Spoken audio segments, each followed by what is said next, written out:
Well, what's going on, guys? Today we got a Honda Pioneer 1000 limited edition in the shop, and we're having some sub-transmission trouble with it. So we're going to show you what you got to do and the steps you have to take to get the sub-transmission off of it, and then tear it apart to get it fixed. So let's get started on it. And this is what it sounds like when you try to put it in reverse. So, not very helpful. And to do this, you want to make sure you got your machine in park. So, the sub-transmission is located underneath the machine. You will need to take the skid plate off of it. And I've already got the skid plate off of it. Right there you can see the sub-transmission. I've done got the skid plate off of it and have washed up underneath it. You're going to need to jack up the front end, take both front tires off of it, and disconnect the front differential and slide it forward.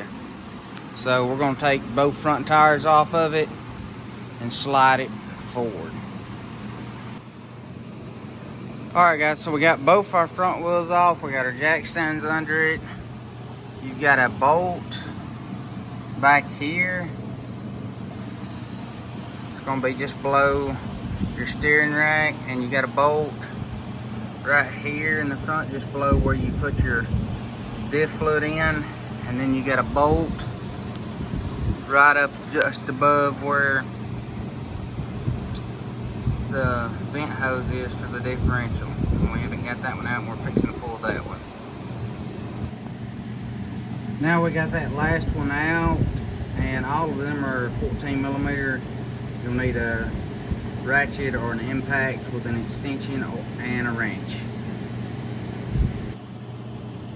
Now, as you can see, we've got this front diff slid up, and you can actually see back here just how much it is slid up from there to there.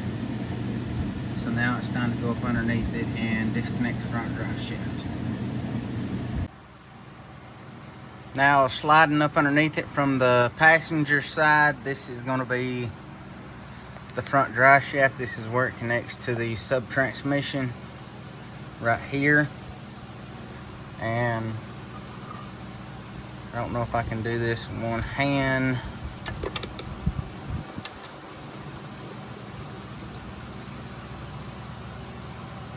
Nope. But right here is where you have to slide your drive shaft off at. And you can see we already got it slid off a pretty good bit just from pulling that differential forward.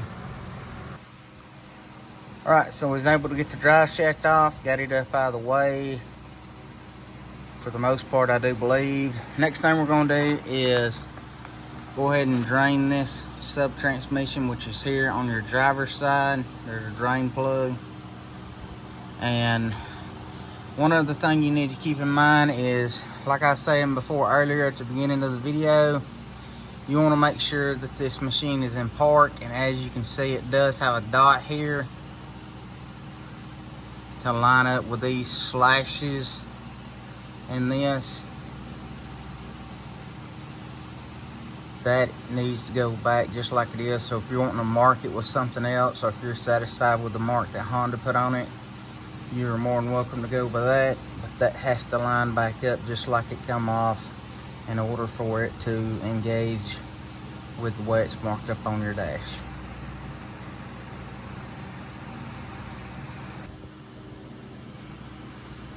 Alright y'all, now that we got our drive shaft off, we're going to work on taking this sensor off, taking this shift linkage off, taking the support off here.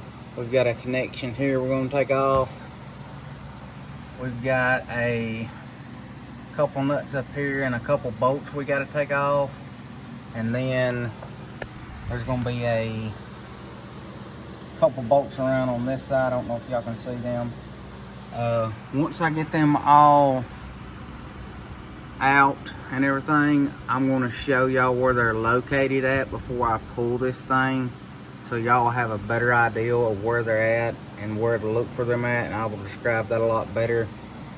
Right now I'm just trying to give y'all a general idea to show y'all what I'm working on, because I'm doing this by myself up underneath this thing, and it's hard to hold the camera and work on this at the same time. Alright guys, as you can see, you've got two studs over here, if you're underneath the machine facing toward the rear, that are going to be on the right hand side. These studs will have nuts and a washer on them. Then you've got two bolts right here. These bolts are going to be long.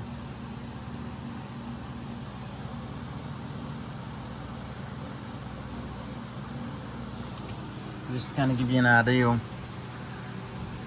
These are the two long bolts, and these are the nuts.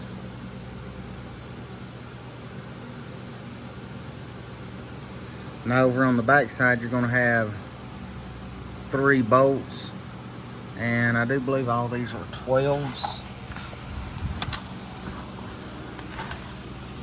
And 2 of them were there, and 1 of them, as you can see, is up in there in between the drive shaft and stuff. Now if you go up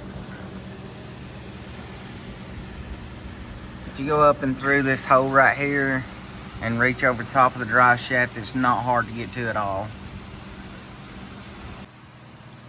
So now with everything loose, we're going to try to pull this sub-transmission out and get it out from underneath the machine. Okay, so one thing I have noticed, this little bracket here that holds this vent line is hitting the coolant hose, so I'm going to take it off, and then everything should slide off pretty easy. You can see we're done separated pretty good, so I think you can see we should have plenty of room. It's just that little bracket sitting. Alright guys, we got it out. If you like videos like this, do not forget to subscribe to our channel and follow us on other social media platforms. And stay tuned, check out our other videos, because we will have a video up on how to tear this apart and see what the problem is going on with this sub-transmission to this Pioneer 1000. We appreciate y'all watching, and as always, we'll catch you in the next video.